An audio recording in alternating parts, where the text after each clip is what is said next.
نہیں روکو، جنت البقیع کا دروازہ کھولو. جس بیٹی کے دروازے پر رسالت 9 دفعہ دن میں کھڑی ہو کے سلام کرتی تھی، کرنے دو.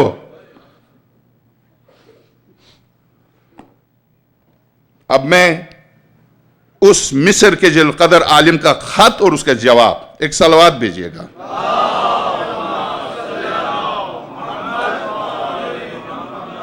مکتوب نمبر 1، پہلا خط.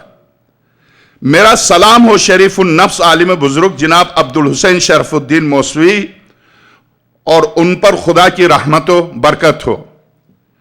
جناب عالی میں زمانہ گزشتہ میں شیعوں کے، غور کیجئے گا، یہ وائس چانسلر، یہ وہ شخص ہے جو 2 دفعہ وائس چانسلر ہوا جامعۃ الازہر کا، ورنہ ایک ہی دفعہ وائس چانسلر ہوتا. ابھی جو طنطاوی وائس چانسلر ہے، ابھی مصر کے سارے علماء نے دستخط کر کے دے دیے ہیں حسنی مبارک کو کہ اس کو ہٹا دو، کیونکہ یہ اصول اسلامی کے خلاف جا رہا ہے.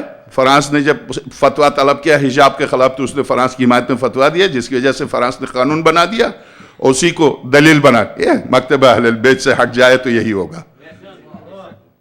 اس نے اسی کے فتویٰ کی بنا پر فرانس نے باقاعدہ قانون بنایا کہ حجاب ایک لا بن گیا کہ حجاب نہیں پہن سکتی بچی، حجاب نہیں پہن سکتے پبلک، خاص طور سے اسکولوں میں، کالجز میں اسی کے کہنے پر. اور اس نے اور بھی بہت سے غلطیاں کیا جن کو گن کے فہرست مرتب کی، اور جامعہ الازہر کے سارے علماء نے حکومت کو پیش کیا، ابھی یعنی تقریباً 4 دن پہلے کا واقعہ پیش کیا کہ اس کو ہٹا دو. طنطاوی جو اس وقت یعنی معتدل مزاج ہے، مکتبہ اہل البیت اگرچہ مزاج کے اعتبار سے اور مطالعے کے اعتبار سے، جب یہ 70 وہابی علماء کا فتویٰ آیا تو پہلا شخص یہی تھا طنطاوی جس نے کہا کہ تمہیں تو حق ہی نہیں پہنچتا، تم جاہل ہو، تم نے فتویٰ کیسے دیا.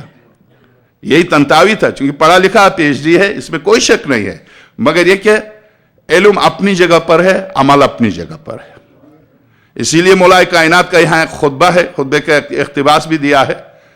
بہت سے ایسے عالم ہیں، علم تو رکھتے ہیں مگر عمل سے دور ہیں. تو علم میں کوئی شک نہیں ہے کہ وہ پڑھا لکھا انسان ہے. اسی ادارے کا 100 سال پہلے جو اس ادارے کا وائس چانسلر تھا، اس شیخ الاسلام نے، میرا سلام ہو شریف النفس عالم بزرگ جناب عبدالحسین شرف الدین موسوی اور ان پر خدا کی رحمت و برکت ہو. جناب عالم میں زمانے گزشتہ میں شیعوں کے اندرونی مسائل سے باخبر نہیں تھا اور نہ مجھے ان کے سلوک اور رفتار کی خبر تھی، کیونکہ میری نہ کسی کے ساتھ نشست و برخاست تھی اور نہ ان کے عوام الناس کے اندرونی حالات کا میں نے جائزہ لیا تھا. مجھے یہ شوق تو تھا کہ میں ان کے بزرگان کی تقریر سنوں، لیکن عام پبلک سے ہمیشہ میں دور رہا، نہ ان کے افکار و آراء سے بحث کی، نہ ان کے نظریات میں مداخلت کی. البتہ جب خداوند عالم نے مجھے یہ توفیق عطا کی کہ میں آپ کے علوم و معارف کے سمندر کے کنارے پہنچوں اور ساغر لبریز سے اپنی پیاس بجھاؤں، تو میں بحمدللہ آپ نے نہایت شیرین پانی سے مجھے سیراب کیا، میری علمی تشنگی کو دور کیا اور علوم الہی کے شہر حضرت محمد صلی اللہ علیہ وآلہ وسلم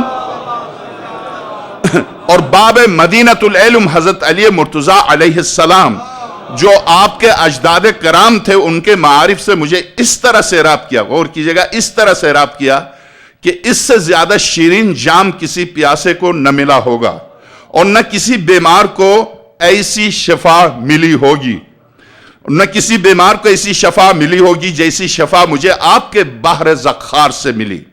میں لوگوں سے سنتا رہتا تھا کہ آپ شیعہ حضرات اپنے سنی بھائیوں سے ملنا پسند نہیں کرتے، ان سے اجتناب کرتے ہیں، تنہائی کو پسند کرتے ہیں اور ہمیشہ گوشہ نشینی اختیار کیے رہتے ہیں، اور اسی قسم کی باتیں میں سنا کرتا تھا. یہ اتنے بڑے ادارے کے، اتنے بڑے پوری دنیا اسلام کے، وہابیت کو ہٹا کے پوری دنیا اسلام کے بہت ٹاپ کے ادارے اور قدیم ترین ادارے کے سربراہ، ان کا شیعوں سے متعلق یہ علم ہے، یہ مبلغ علم. تیجانی بالکل یہی جملے تیجانی لکھتا ہے جو اپنی پہلی کتاب Then I was guided، پھر میں ہدایت پا گیا، اس میں لکھتا ہے کہ میں جب اس بغداد کے اسٹوڈنٹ، یونیورسٹی کے اسٹوڈنٹ سے میں نے معلوم کیا کہ تم واقعاً مسلمان ہو، ہم تو سنتے تھے تم علی کو خدا مانتے ہو. ہم نے تو یہ سنا تھا. کیا تم نے سنا تھا تو کچھ پڑھا بھی ہے؟ نہیں، میں کچھ پڑھا نہیں ہے، کچھ پڑھا نہیں. افسوس کا مقام یہی ہے. میں بخاری ہاتھ میں لے کے ایک ایک روایت پڑھ کے آپ کو سناتا ہوں. کوئی سنیے آئے تو صحیح اصول کافی سے ایک روایت تو پڑھے. ہمیں خوف نہیں ہے. کیوں ہو حق کو باطل کا خوف؟ کیوں ہو؟ اگر حق پر ہیں آپ بھی لیجئے اصول کافی، ایک روایت لے کے اس پر آئیے تنقید کیجئے، لائیے تنقید کیجئے. جب آپ سمجھتے ہیں اصول کافی کی کوئی روایت قابل تنقید نہیں اور بخاری کی ایک ایک روایت قابل تنقید ہی نہیں بلکہ قابل تردید ہے، تو اسی سے سمجھ لیجئے حق کہاں باطل کہاں ہے. اسی سے آپ سمجھ لیں. اب آپ دیکھ لیجئے گا اس محترم عالم بزرگوار کے خط کو پوری طرح غور سے سنیے گا، اور جواب یہ گفتگو آپ سے پھر سے درخواست کرتا ہوں، خواتین سے، مومنین و مومنات سب سے پوری توجہ سے سنیے گا. اتنی مدلل گفتگو ہے کہ اس کے بعد محترم نے جو خط لکھا ہے وہ خط واقعاً عجیب ہے، بہت ہی عجیب خط ہے. آپ یہ دیکھ لیجئے. لیکن جب میں نے آپ کو دیکھا تو پتہ چلا کہ آپ انتہائی لطیف اور پاکیزہ مزاج کے انسان ہیں، بحث و مباحثے کی گہرائی تک اترتے ہیں، تبادلے خیالات کے آرزو مند رہتے ہیں، مناظرے میں انتہائی قوی اور بہادر ہیں، کیوں نہ وہ بہادر کی اولاد سے. آپ کی گفتگو بہت پاکیزہ، آپ کا سلوک بہت شریفانہ، آپ سے تعلق لائق تشکر اور آپ سے گفتگو نہایت لائق تحسین ہے. اس لیے اب میری رائے یہ ہے کہ شیعہ حضرات، اب آپ غور کیجئے، میری رائے یہ ہے کہ شیعہ حضرات محفل کی خوشبو اور ادب و تہذیب کی آرزوؤں کا مرکز ہیں. یہ اس ادارے کے سربراہ کا مناظرے کی اجازت.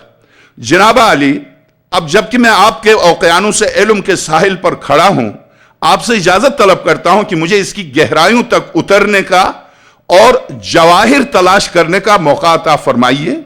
تو اگر آپ نے مجھے اجازت دی تو میں ان باریکیوں اور الجھنوں کو آپ کی خدمت میں پیش کروں گا جو مدت دراز سے میرے سینے میں موجزن ہیں. اگر آپ نے اجازت نہ عطا فرمائیں تو بھی آپ مختار کل ہیں، کیونکہ میں جن باتوں کو پوچھنا چاہتا ہوں ان میں نہ تو کسی لغزش کا طلبگار ہوں، نہ کسی بات کا پردہ فاش کرنا چاہتا ہوں، نہ فتنہ انگیزی میرا مقصود ہے، نہ اس سلسلے میں کوئی برا ارادہ رکھتا ہوں، بلکہ ایک تلاش گمشدہ کی طرح میں اس مسئلے کو حل کرنا چاہتا ہوں اور حقیقت کو پہچاننا چاہتا ہوں. کیونکہ حق اگر واضح ہو جائے تو انسان کو اسی کی پیروی کرنا چاہیے، اور اگر حق واضح نہ بھی ہو سکا تو میں شاعر کے اس شعر پر عمل پیرا ہوں گا. نحن بما عندنا وانت بما عندك بما عندك راد والرأي مختلف. ایک عربی شاعر کا ایک مصرع دیا ہے، تمہارے پاس جو کچھ ہے اس پر تم رہو، میرے پاس جو کچھ ہے اس پر میں رہوں. رائے مختلف رہے مگر ہم ایک دوسرے پر راضی ہوں. اگرچہ ہماری رائے مختلف ہو لیکن آپ اپنے نظریے پر خوش رہے، ہم اپنے مسلک پر راضی ہوں. اگر آپ نے بحث کی اجازت دے دی تو میں صرف 2 مسائل پر آپ سے رائے طلب کروں گا. نمبر 1، آپ کے مذہب میں امامت کی اصولی اور فروعی حیثیت. نمبر 2، وہ عمومی امامت جو حضرت رسول اکرم صلی اللہ علیہ وآلہ وسلم کی جانشینی کے طور پر کسی کو حاصل ہوتی ہے. میں اپنے ہر خط کے اختتام پر دستخط کی جگہ سین لکھوں گا یعنی سنی، اور آپ اپنے دستخط کی جگہ شین لکھ دیجئے گا یعنی شیعہ. آخر میں اپنی ممکنہ لغزشوں سے معذرت چاہتا ہوں، آپ سے عذر چاہتا ہوں. مناظرہ کی اجازت. جواب. علی جناب شیخ الاسلام دام مجدہ، السلام علیکم ورحمۃ اللہ وبرکاتہ. آپ کا مکتوب گرامی موصول ہوا. آپ نے خط کی شکل میں وہ نعمت فراواں بھیجی اور میرے لیے ایسے نفیس خیالات کا اظہار کیا جن کا حق ادا کرنے سے زبان قاصر ہے اور جس کے شکریہ سے میں زندگی بھر عاجز ہوں. آپ نے اپنی آرزوؤں کو مجھ سے وابستہ کیا اور بلند توقعات قائم کی، جبکہ آپ کی ذات لوگوں کی امیدوں کا مرکز اور ان کے افکار اور نظریات کی پناہ گاہ ہے، جہاں لوگوں کی امیدیں آپ سے وابستہ رہتی ہیں اور وہ آپ کے وسیع و عریض دلہیز پر اتر کر آپ کے علم سے فیضاب ہوتے ہیں، آپ کے فضل و شرف کی بارش سے سیراب ہوتے ہیں. اس لیے مجھے امید ہے کہ میں بھی اپنی امیدوں میں کامیاب ہوں گا اور جو تمنائیں میں نے وابستہ کر رکھی ہیں وہ قوی ثابت ہوں گی. آپ نے گفتگو کی اجازت چاہیے جبکہ آپ صاحب اختیار ہیں. جیسا حکم ہو فرمائیں، جس بات کے بارے میں چاہیں دریافت کریں. جس طرح سے چاہیں ارشاد فرمائیں. آپ صاحب فضل بھی ہیں, آپ کی گفتگو فیصلہ کن بھی ہوگی, اور انشاءاللہ آپ جو حکم فرمائیں گے وہ عدل کے مطابق ہوگا. والسلام. اب آئیے جواب. مولانا محترم, تسلیمات و زاکیات, اس کی وجہ آپ بتا سکتے ہیں کہ آخر آپ بس یہ اب اصل موضوع شروع ہو رہا ہے, یہاں پر میں پوری کوشش کروں گا باوجہ والا زور سے صلوات بھیجیے, جو سو رہے ہیں وہ بیدار ہو جائیں.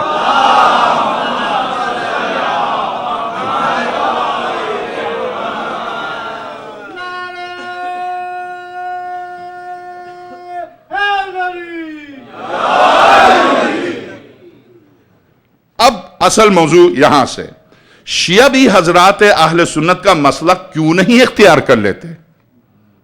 شیعہ اہل سنت کا مسلک کیوں نہیں اختیار کر لیتے؟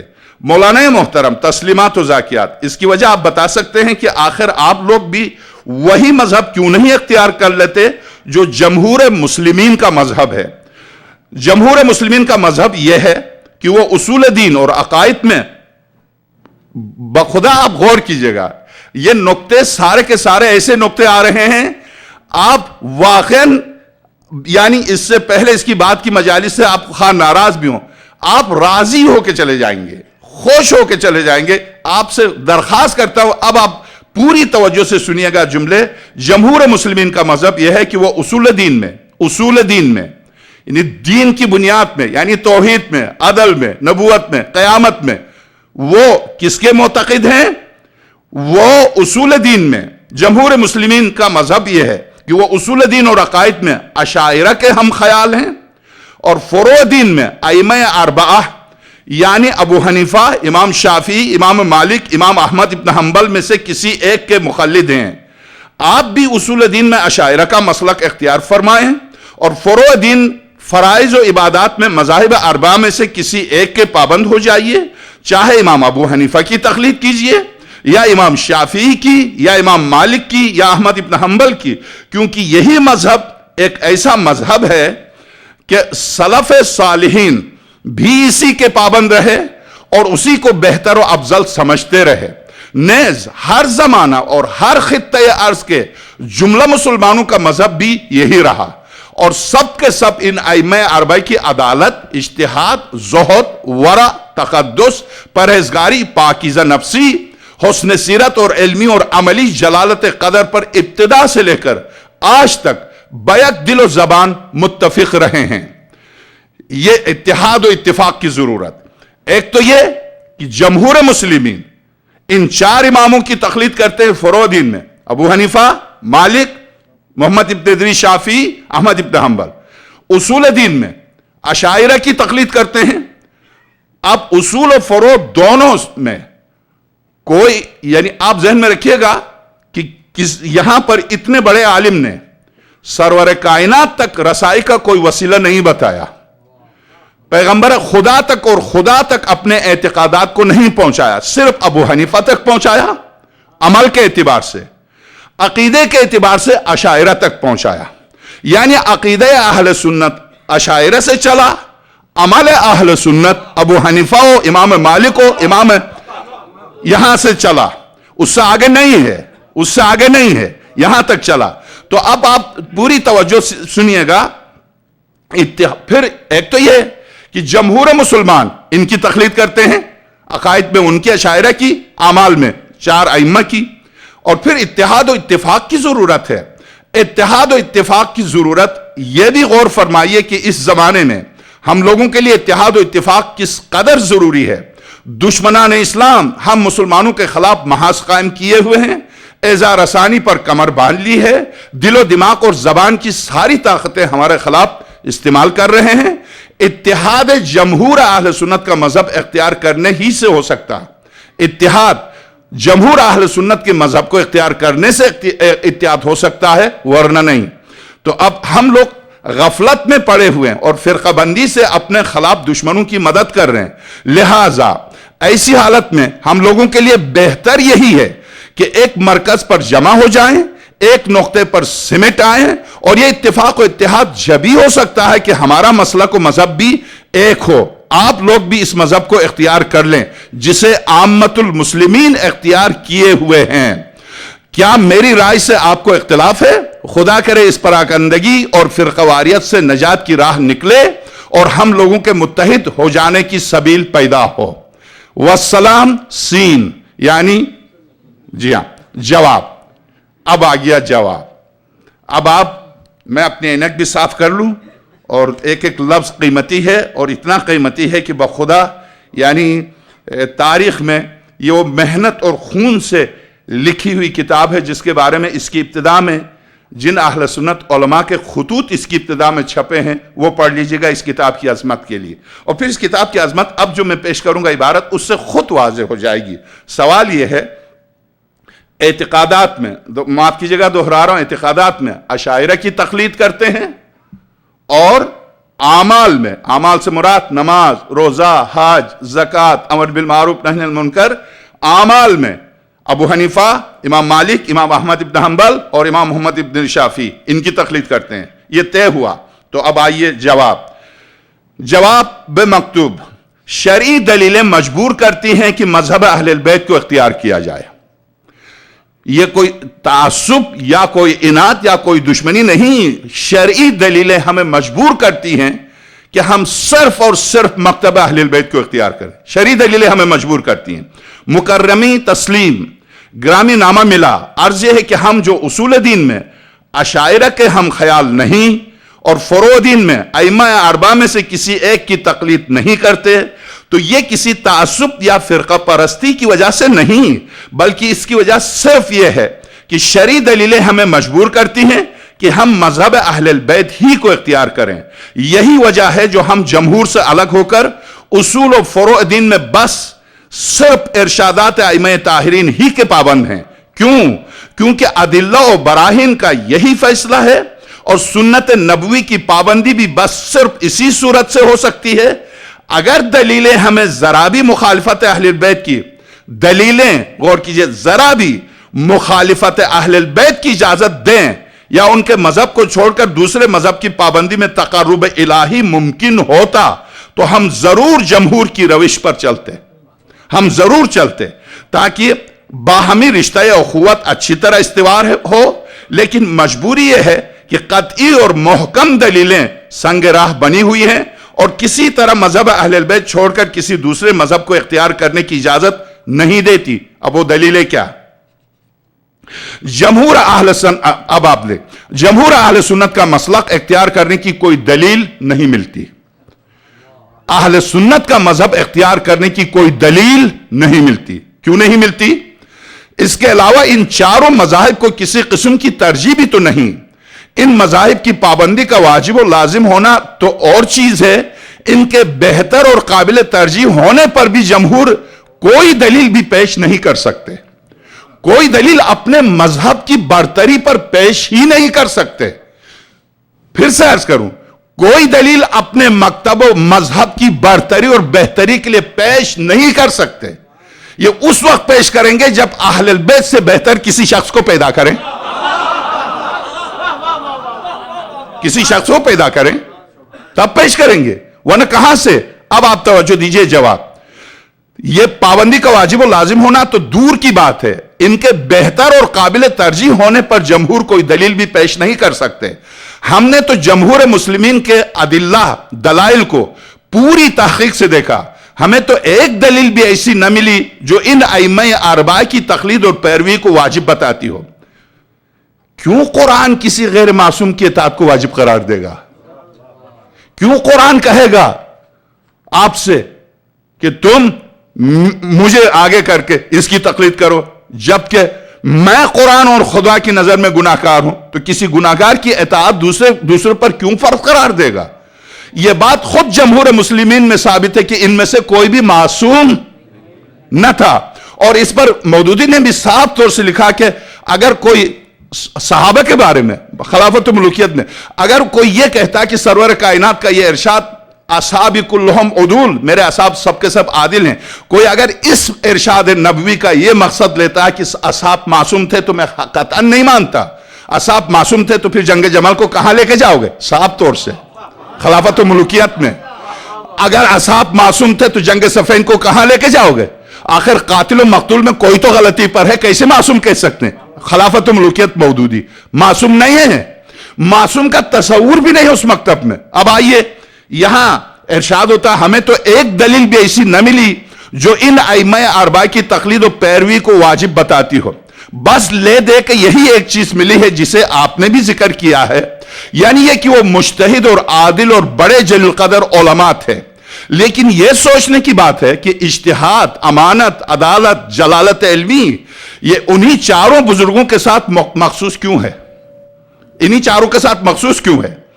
اجتہاد، امانت، عدالت، جلالت علمی انہی چاروں بزرگوں کے ساتھ مختص تو نہیں، انہی میں منحصر تو نہیں، لہذا معین طور پر فقط انہی کی پیروی اور انہی کے مذاہب میں سے کسی نہ کسی ایک کا پابند رہنا واجب کیوں کر ہو جائے گا؟ اور میرا یہ دعویٰ ہے، اب آگئے اولاد علی اپنی جلالت پر، میرا تو یہ دعویٰ ہے کہ مسلمانوں میں کوئی ایک شخص بھی ایسا نہ نکلے گا جو یہ کہہ سکے کہ یہ چاروں ائمہ اہل سنت ہمارے ائمہ علیہ السلام سے علم میں یا عمل میں یا کسی چیز میں بڑھ کر تھے۔ خود اہل سنت میں سے کوئی پیدا نہیں ہوگا جو یہ دعویٰ کرے کہ ہمارے ائمہ سے ابو حنیفہ بہتر تھے۔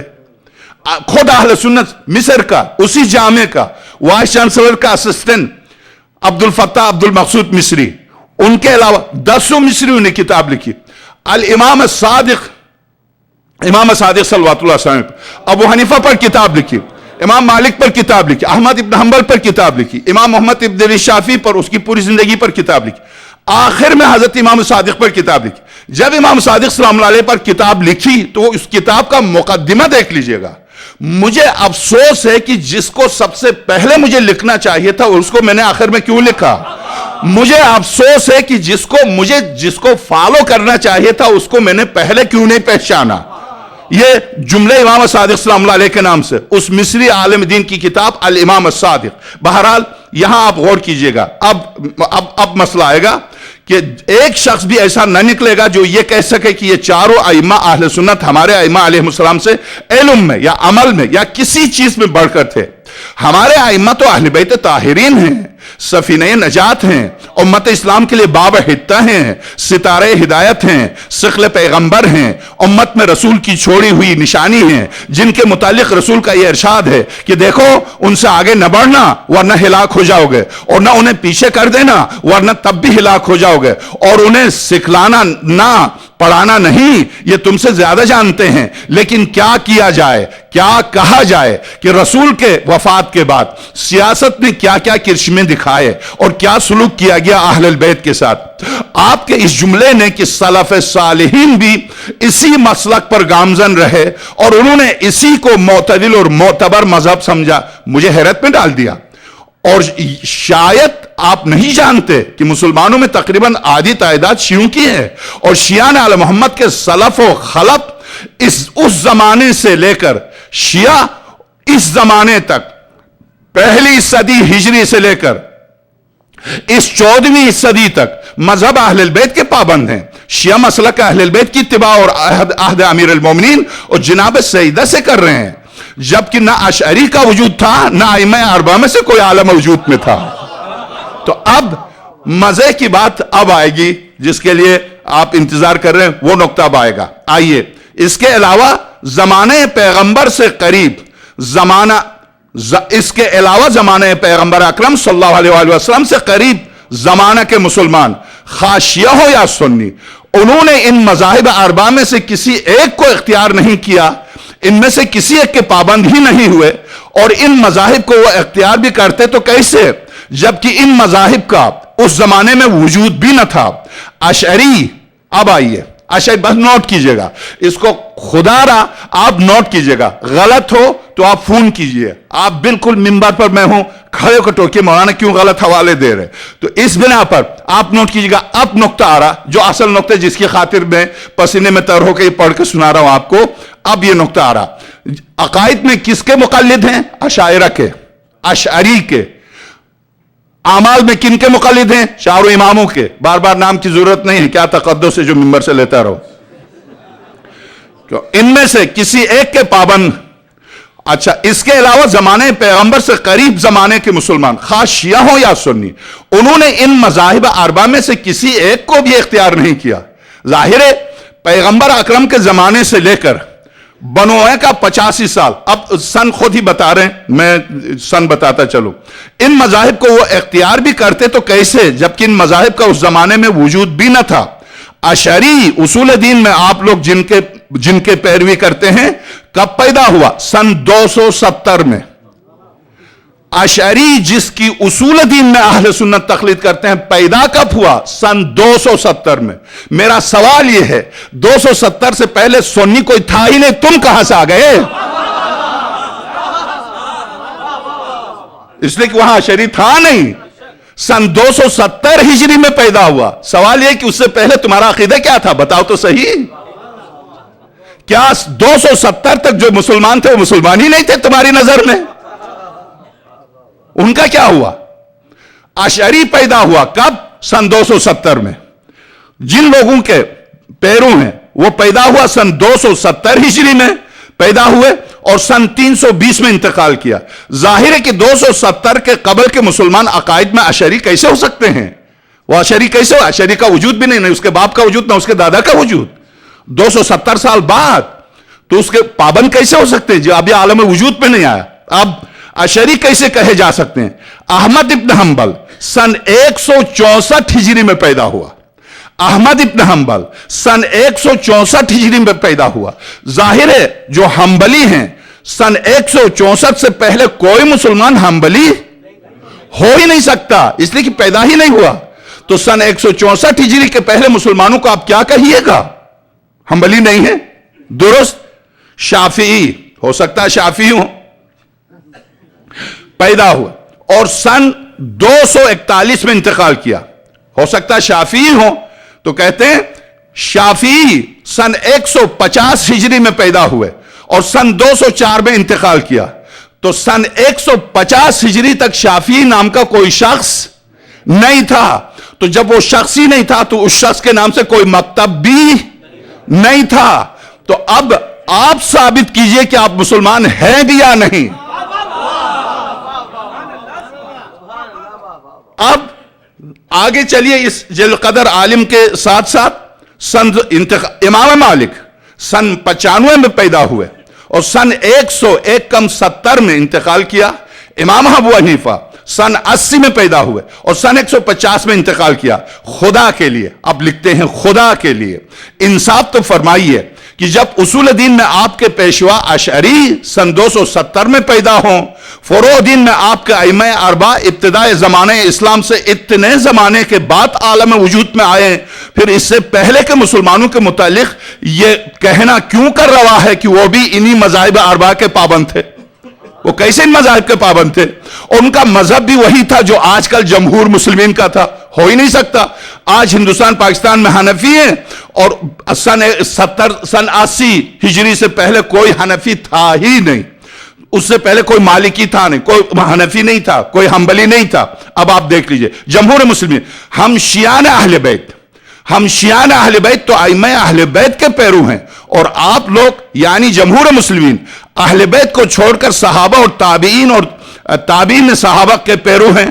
تو دور اول کے مسلمان، تمام مسلمانوں پر ان مذاہب میں سے کسی نہ کسی ایک کو اختیار کر لینا، کسی نہ کسی ایک کا پابند رہنا واجب کیوں کر ہوگا؟ جبکہ نہ حنیفہ ہے نہ مالک ہے اس سے پہلے کے مسلمان. تو اس سے پہلے کے مسلمانوں کے بارے میں آپ کی کیا رائے ہے؟ ان چاروں مذاہب میں سے پیشتر جو مذاہب رائج تھے، کیا ان چاروں مذاہب سے پہلے بھی کچھ مذاہب تھے یا مذہب تھا؟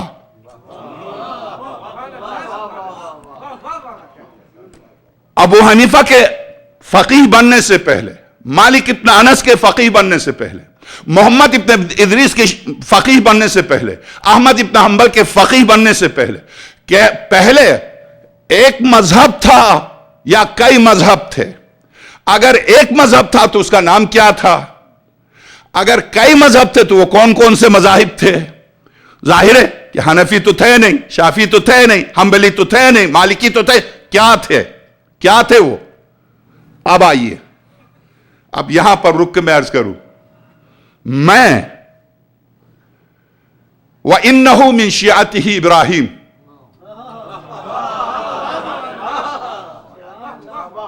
قرآن کریم نوح کے واقعے کو بیان کرتے کرتے کرتے آ کے ابراہیم پر جب آیا قرآن تو کہا نوح کے شیعوں میں سے ابراہیم تھے. تو پتہ چلا نوح کے زمانے سے شیعہ چلا رہا, تو اس وقت تھا بھی نہیں.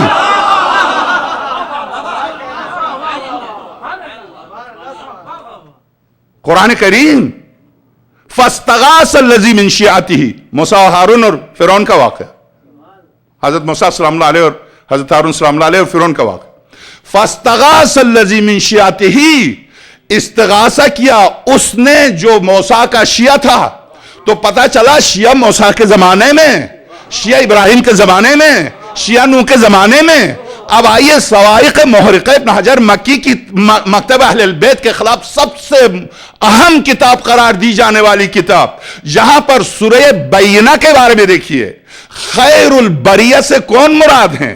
خیر البریہ ابن حجر مکی کی کتاب جو تردید شیعہ میں لکھی گئی, اور اسی طرح سے ینابع المعدد سلیمان ابن ابراہیم قندوزی حنفی کی کتاب, جہاں تفسیر کبیر فخر الدین رازی, تفسیر کشاف زمخشری, تفسیر جلال الدین سیوطی کی تفسیر در منصور, کسی بھی سنی کی تفسیر اٹھا کے دیکھیے سورہ بینہ کی آخری آیت سے پہلی آیت کا ترجمہ کیا ہے, اولئک ہم خیر البریہ. مومنین کا اوصاف بیان کرتے کرتے مختصر سی آیت, یہی ہے کائنات کی بہترین و افضل ترین مخلوق.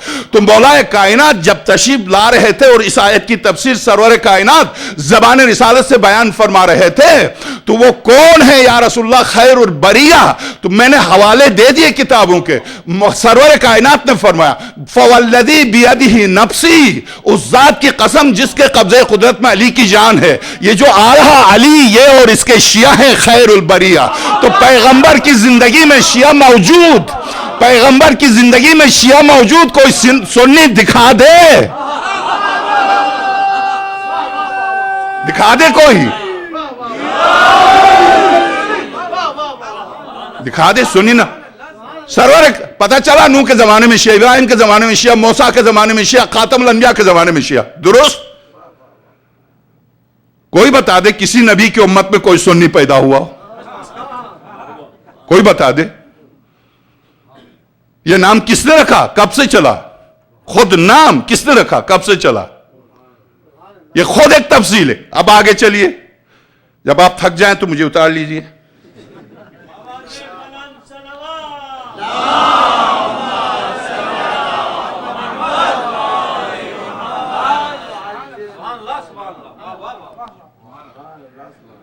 تو اب آپ دیکھ لیجئے گا اجتہاد کا دروازہ ابھی کھلا ہوا ہے, اجتہاد کا دروازہ کھلا ہوا. آپ مذاہب میں سے پیشتر جو مذاہب رائج تھے ان میں کیا خامی تھی کہ ان سے کنارہ کشی کر لی گئی, اور آپ کے ان مذاہب میں جو بہت بعد میں عالم وجود میں آئے ایسی کیا خوبی تھی کہ اہل البیت سے عروگردانی کی گئی, جو ہم پائے کتاب الہی, کشتی نجات اور معدن رسالت ہیں. ان سے کیوں ہٹ کر دوسروں کے دروازے پر گئے؟ آپ بتائیں, ہم سے کیوں پوچھ رہے آپ؟ اب اجتہاد کا دروازہ اب بھی کھلا ہوا. یہ بھی غور طلب امر ہے کہ اجتہاد کا دروازہ اب کیوں بند ہو گیا جبکہ ابتدائی زمانے اسلام میں پارٹوں پارٹ کھلا ہوا تھا. ہاں, اب اگر اپنے کو بالکل عاجز قرار دے لیا جائے, یہ طے کر لیا جائے کہ ہم اجتہاد کرنا بھی چاہیں تو اب ہم نہیں ہو سکتا. عجیب ہے, ابو حنیفہ کر سکتا اور آج کا کوئی سنی نہیں کر سکتا, مالک ابن انس کر سکتا, آج کا کوئی سنی نہیں کر سکتا. اور اسی پر تو بہت پریشان ہوا جب نجف اشرف کے خود ڈاکٹر تیجانی کتاب دیکھیے گا, then I was guided, English جو بہت زیادہ قرات کے ساتھ انگلش بولتے ہیں. میں آپ سے چاہتا ہوں کہ مجھے قرات کیا انگلش ہی نہیں آتی ہے. ہاں, میں اپنی قومی زبان سے محبت رکھتا ہوں, کچھ بھی ہو اردو سے. بہرحال میں آپ سے عرض کروں کہ جو انگلش کے دل دادا ہیں وہ انگلش میں چھپی ہے, وہ لے کے پڑھ سکتے ہیں. اس میں دیکھیے گا کہ جس سے ایک چھوٹا سا طالب علم, آپس میں دو طالب علم بیٹھ کے, یہ میرا عزیز جو بیٹھا ہوا سامنے, اس عمر کے یعنی 13-14 سال کے دو طلبہ ہیں جو ابا خبا ماما پہنے ہوئے چھوٹے سے, نجف اشرف کا واقعہ لکھا تھے یعنی then I was guided, پھر میں ہدایت پا گیا, جہاں سے یہ واقعہ سنا رہا ہوں آپ کو. میں جب جا کے مسجد میں حضرت آیت اللہ خوئی جہاں نماز پڑھاتے تھے رحمت اللہ علیہ, وہاں جا کے میں بیٹھ گیا تو ابھی آغا نماز کا وقت نہیں ہوا تھا، آئے نہیں تھے، انتظار کر رہے تھے لوگ. 2 طلبہ جو عجیب لباس میں، ان کو عجیب لگا یہ لباس، ظاہر ہے. تو بہرحال اب اس پر پھر مجھے وہ بہلول کا لطیفہ یاد آتا نہیں، میں مجلس کا وقت نکل جائے گا. میں عرض کروں کہ وہ کہتے ہیں کہ 2 طلبہ تھے، جا کے بیٹھ گیا میں. تو کہنے لگے کہ آپ شیعہ ہیں. وہ تیونسی لباس مختلف ہوتا ہے، آپ نے دیکھا ہوگا، عربوں کے ہر خطے کا لباس مختلف. اور سوڈان آپ دیکھتے ہیں بیلوں کی طرف آ رہا. تو وہ لباس دیکھ کے انہوں نے کہا کیا آپ شیعہ ہیں؟ میں نے کہا نہیں. آپ سنی ہیں؟ ہاں. مالکی ہیں، حنفی ہیں، شافعی ہیں. فوراً سوال. معصوم بچہ. میں نے کہا عجیب ہے، میرے بچے کو کچھ نہیں پتا مالک کون ہے، یہ پتہ نہیں کون بیٹھے ہوئے. تو میں نے کہا کیا مطلب؟ نہیں میں پوچھ رہا ہوں کہ آپ کا مذہب کیا؟ میں نے کہا میں مالکی ہوں. مالکی؟ تو مالک تو مر گئے ہیں. ہم مر گئے ہیں. تو اب اگر کوئی مسئلہ پیش آئے تو آپ کس فقیہ سے معلوم کریں گے؟ اس لیے کہ اس زمانے کے مسائل تو اس نے بیان نہیں کیا، وہ بیچارے اس کی روح نے بھی نہیں دیکھا. تو اب جو مشکلات پیش آ رہے ہیں ان کے بارے میں کس کی طرف رجوع کریں گے؟ اب میں پھنس گیا ایک معصوم بچے کے ہاتھوں. جب اس نے یہ کہا تو اب میں اپنا مقام اور سعودی عرب میں قرات کے مقابلے کے لیے بلایا گیا. اور میں نے کہا میری عزت خاک میں مل رہی ہے. ایک معصوم بچہ جب اس نے کہا کہ آپ جدید مسائل میں کس کی طرف رجوع کیجئے گا؟ میں نے کہا آپ امام صادق کو مانتے ہیں؟ ہاں مانتا ہوں. اب جدید مسائل میں کس کی طرف رجوع کیجئے گا؟ آیت اللہ خوئی کی طرف. اب میں بے بس ہو گیا. جیسے اس نے کہا آیت اللہ خوئی کی طرف، اب میں بے بس ہو گیا. چونکہ در اجتہاد بند ہوا وہاں. ہمارے ہاں تو کھلا ہی تب جب مسلمانوں نے مل کے در الہی کو بند کیا، ورنہ وہ دروازہ کھلا ہوا تھا. تو اب اجتہاد کا دروازہ اب کھلا ہوا، کیوں بند ہے؟ تو کیوں ان چاروں پر منحصر ہے؟ کیا اسلام شناسی صرف 4 ہی افراد تھے؟ اب لطف کی بات ہے اور آغا کی گفتگو سنیے گا. ظاہر ہے وہ ایک علمی گفتگو ہے، میری گفتگو ایک جذباتی گفتگو ہے. تو اجتہاد کا دروازہ اب بھی کھلا ہوا. یہ بھی غور طلب امر ہے کہ اجتہاد کا دروازہ اب کیوں بند ہو گیا جبکہ ابتدائی زمانے اسلام میں پارٹوں پارٹ کھلا ہوا تھا. ہاں اب اگر اپنے آپ کو بالکل عاجز قرار دے لیا جائے یا یہ طے کر لیا جائے کہ ہم اجتہاد کرنا بھی چاہیں تو اب ہم سے نہیں ہو سکتا، ہم اس شرف سے محروم ہی رہیں گے. تو یہ دوسری بات ہے. ورنہ کون شخص اس کا قائل ہونا پسند کر سکتا ہے کہ خداوند عالم نے حضرت خاتم المرسلین کو بہترین شریعت کے ساتھ مبعوث فرمایا اور تمام کتب سماویہ سے افضل و اشرف کتاب قرآن مجید نازل کی، دین کو مکمل اور اپنی نعمتوں کو تمام کیا اور حضرت کو آئندہ اور گزشتہ باتیں بتا کر بھیجا. تو وہ صرف اس لیے کہ ائمہ اربعہ شریعت کے مالک و مختار ہو جائیں؟ کیا اسی لیے آئے تھے خاتم الانبیاء؟ کیا قرآن اسی لیے آیا کہ ابو حنیفہ کا ہاتھوں میں بس ہو جائے اور باقی مسلمان اس کو نہیں سمجھ سکے، بس وہی سمجھ سکے؟ تو اسی لیے آیا تھا قرآن کریم. شریعت کے مالک و مختار ہے، انہی سے پوچھیں، انہی سے معلوم کریں. ان کو چھوڑ کر دوسرے ذریعے سے حاصل کرنا چاہے خود جد و جہد کر کے معلوم کرنا چاہے تو نہ معلوم کر سکے. مختصر یہ کہ پوری شریعت اسلامی قرآن مجید سنت رسول تمام دلائل و بینات سمیت ان کی جاگیر ہو جائے، ملکیت خاص بن جائے اور ان کے حکم و رائے کو چھوڑ کر کسی دوسرے کی رائے پر عمل کرنے کی کسی کو اجازت ہی نہ ہو. کیا یہی ائمہ اربعہ وارث نبوت تھے؟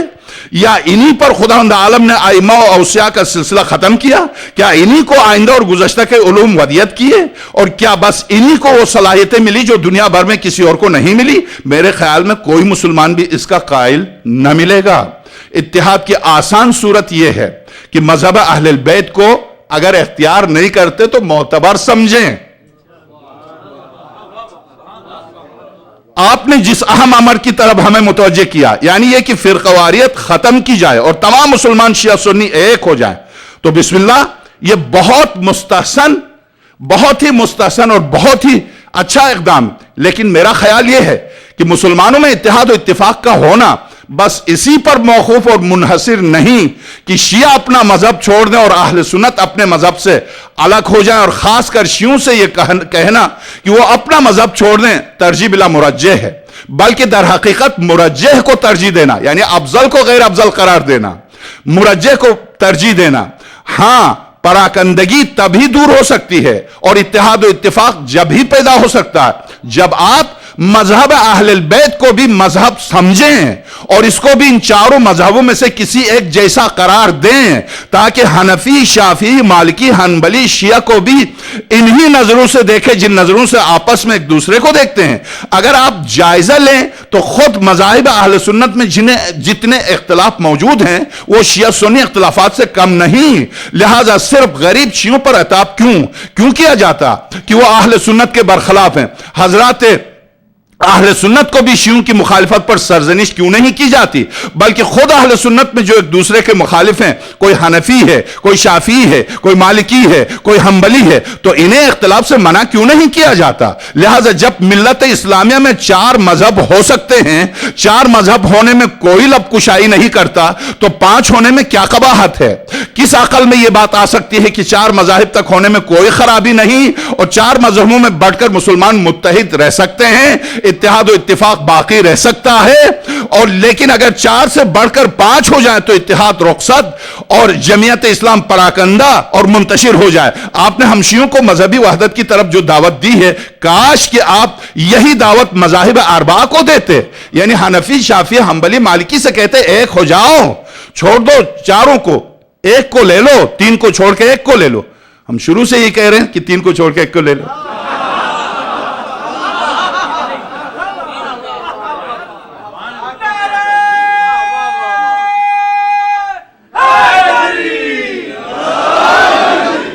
ہم 1400 سال سے فریاد کر رہے ہیں کہ 3 کو چھوڑے ایک کو لے لو، مسئلہ ہی ختم۔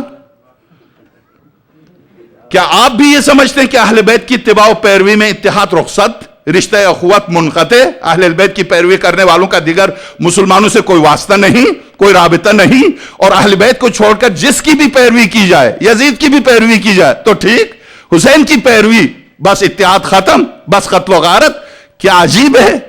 کیا چھوڑ کر جس کی بھی پیروی کی جائے، جسے بھی امام بنا لیا جائے، دل ملے رہیں گے، عزائم ایک رہیں گے، چاہے مذاہب مختلف ہی کیوں نہ ہو، رائے ایک دوسرے کے برخلاف ہی کیوں نہ ہو، خواہشیں ایک دوسرے سے متضاد ہی کیوں نہ ہو؟ میں تو یہ سمجھتا ہوں کہ آپ کا بھی یہ خیال نہ ہوگا، نہ آپ کو رسول کا اہل بیت سے اتنی پرخاش ہوگی، اب پھنسا دیا اس کو، اب نہ اتنی پرخاش ہوگی کہ آپ تو دوستدار قرابتداران پیغمبر ہیں، آپ اقربائے پیغمبر کے دوستدار ہیں، آپ یہ کیوں بات کر رہے ہیں؟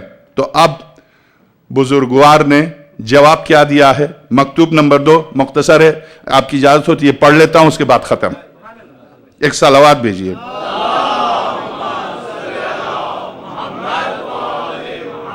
مولانا محترم تسلیم، آپ کا مفصل گرامی نامہ ملا، اس میں شک نہیں کہ آپ نے اصول و فروع دین دونوں میں جمہور کے مذہب کی پیروی واجب نہ ہونے کی بہت تفصیل سے بیان کیا، اجتہاد کا دروازہ ہنوز کھلے رہنے کو بھی تشفی بخش طور پر ثابت کیا۔ آپ نے گرامی نامہ میں ان دونوں مسئلوں پر ایسے ناقابل رد دلائل براہین اکٹھا کر دیے۔ میں نے کہا تھا پہلے کہ چونکہ ابو حنیفہ پیغمبر کے بعد، مالک بعد، عقائد میں خاص طور سے عقائد میں سرور کائنات کی وفات کے 270 سال کے بعد ایک شخص پیدا ہو رہا اور عقائد میں آپ اس کے عقیدے کی پیروی کر رہے ہیں، اور پھر ہم کو دعوت دے رہے ہیں آئیے آپ بھی اس کی پیروی کیجئے۔ سبحان اللہ، عجیب ہے، عجیب واقعاً۔ وہ مومن جو آشنا ہو اپنی تاریخ سے، لطف آئے گا اس کو دوسرے سے بات کرتے ہوئے۔ آپ کو دیکھتے ہی اگر آہستہ سے موڑتے تھے تو زور سے گردن موڑیں گے، بھاگ جائیں گے، اس لیے کہ نہیں، بنیاد نہیں ہے، اساس نہیں ہے، اساس نہیں ہے۔ 270 سال کے بعد ایک شخص پیدا ہو رہا، اشعری اس کا نام ہے، عقائد میں آپ اس کی تقلید کر رہے ہیں۔ کہاں گئے عقائد پیغمبر کے لائے ہوئے؟ کہاں گئے عقائد سرور کائنات کے لائے؟ کہاں گئے عقائد قرآن کے دیے ہوئے؟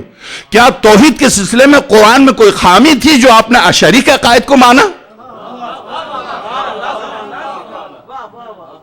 اب آپ معلوم ہوا کہ ائمہ اہل بیت ہی کی پیروی واجب و لازم ہے۔ اب آپ دیکھیے کہاں تک لے کر آیا آغا، اس خط نے کیا کام کیا؟ اس خط میں نے آپ سے پوچھا تھا کہ آپ لوگ بھی وہی مذہب کیوں اختیار نہیں کر لیتے جو جمہور مسلمین کا مسلک ہے، تو آپ نے یہ فرمایا اس کا سبب ادلہ شرعیہ ہیں، آپ کو چاہیے تھا اس چیز کو ذرا تفصیل سے بیان کرتے. بڑی مہربانی ہو گیا اگر آپ کلام مجید یا احادیث نبوی سے ایسی قطعی دلیلیں پیش کریں جن سے یہ معلوم ہو کہ ائمہ اہل البیت ہی کی پیروی واجب و لازم ہے نہ کہ ان کے غیر کی. یہ خط ہے اور اس کا جواب کل.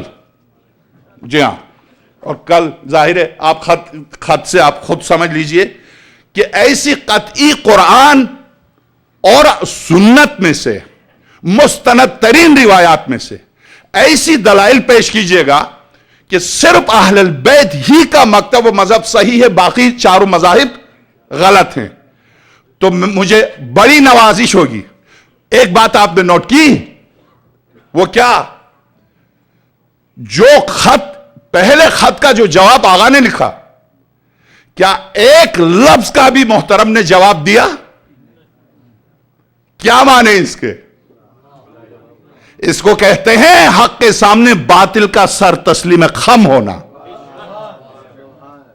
ایک لفظ کا جواب نہیں دیا اور صاف طور سے کہا کہ ایسے ادلہ سے آپ نے ثابت کیا ہے کہ ان کے سامنے عقل مجبور ہے تسلیم کرنے پر، سر تسلیم خم کرنے پر میں مجبور ہوں.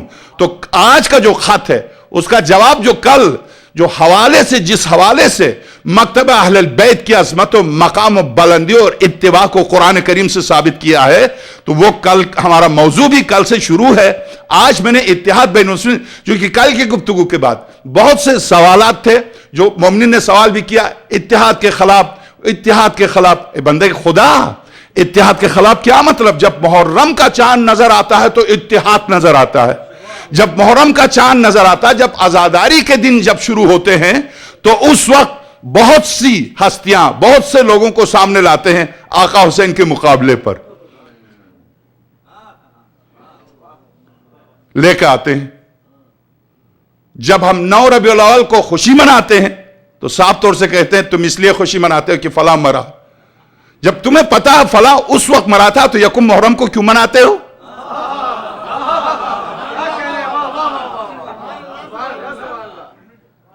نہ ان کی موت کا پتہ نہ زندگی کا پتہ،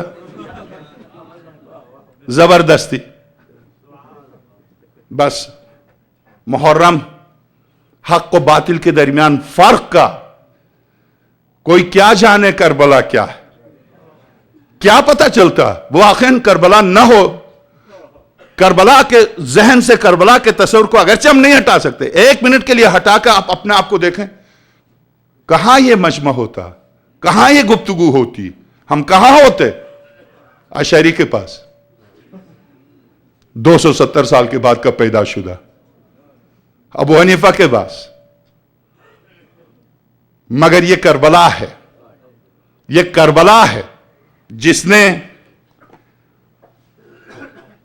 نہ صرف اسلام کو بقا بخشی، نہ صرف خداوند عالم نے احسان، کہ پروردگار عالم نے بار بار اس کا ذکر کیا، من ذا الذی یقرض اللہ قرضا حسنا. کون ہے آقا صاحب جو قرض حسن پر گفتگو کرتے تھے؟ کون ہے جو بارگاہ الہی میں قرض حسنہ دے؟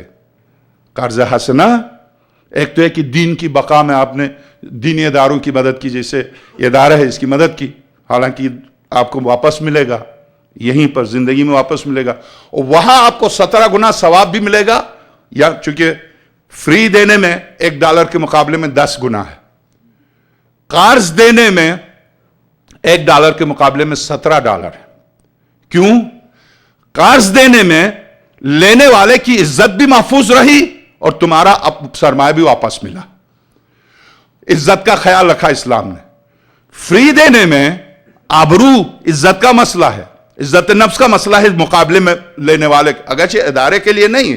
مثلا آپ جا رہے ہیں روڈ پر ایک شخص ہاتھ پھیلا رہا، اس کی بات کر رہا ہوں. دینی ادارے ظاہر اس میں کوئی شخصی کام تھوڑی ہے کہ کسی شخص کی عزت کا مسئلہ ہے، تو دین کا مسئلہ ہے، دینی تبلیغ و ترویج کا مسئلہ. مگر یہ کہ اگر ایک شخص آتا ہے آپ کے سامنے ہاتھ پھیلاتا، آپ نے $1 دیا اس کو صدقے کے طور پر، مدد کے طور پر، غذا کے لیے، اس $1 کے مقابلے میں اسلام میں 10 ہیں. صریح قرآن کی آیت، 10 گنا ملے گا آپ کو بارگاہ الہی. مگر اگر آپ قرض حسنہ کسی کو دیتے ہیں تو $1 کے مقابلے میں 17 ملے گا، 17 گنا ملے گا. تو اب آپ یہ بتائیے قرض حسنہ کی حدیں ہیں. ایک یہ کہ آپ مال کے ذریعے کسی ادارے کی کسی شخص کی مدد کریں. ایک یہ کہ آپ قرض کے طور پر جس کو بھی آپ قرض کے طور پر جو سرمایہ دے رہے ہیں اسے کیا کہا جاتا ہے؟ جس کو دے رہے ہیں وہ آپ کا مقروض ہے، آپ کا اس کے اوپر قرضہ ہے. خداوند عالم قرآن میں کیا ارشاد فرما؟ من ذا الذی یقرض اللہ قرضا حسنا. کون ہے جو اللہ کو قرض حسنہ دے؟ اللہ کو قرض حسنہ دے. کیا میرا مالک و رازق و خالق $1 کا محتاج ہے؟ یہاں یا قرض حسنہ سے، اس آیت میں قرض حسنہ سے مراد کون ہے جو اب اپنی تمام عزیز ترین جائیداد کو میری راہ میں دے دے؟ اور یہ کہ عزیز ترین جائیداد کو راہ خدا میں دے. خدا ان اللہ یحب المحسنین، خدا بہت زیادہ دوست رکھتا ہے محسنین کو، احسان کرنے والوں کو. کیسا احسان؟ کس طرح کا احسان؟ اپنی ساری جائیداد لٹا دے دین کی بقا کے لیے، دین کی عظمت کے لیے. اے پروردگار یہ سب کچھ تیرا دیا ہوا ہے.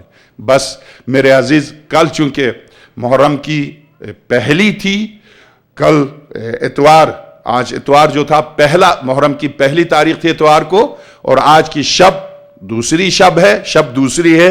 ذہن میں رکھیے کل پیر کا دن جو ہے وہ دوسرا ہوگا، چونکہ اسلامی مہینہ رات سے شروع ہوتا ہے اور رات ہی کے اعتبار سے آج دوسری شب ہے. آج تک کہیں سے کوئی اطلاع نہیں آئی کہ پرسوں کہیں چاند نظر آئے. آج دوسری شب ہے.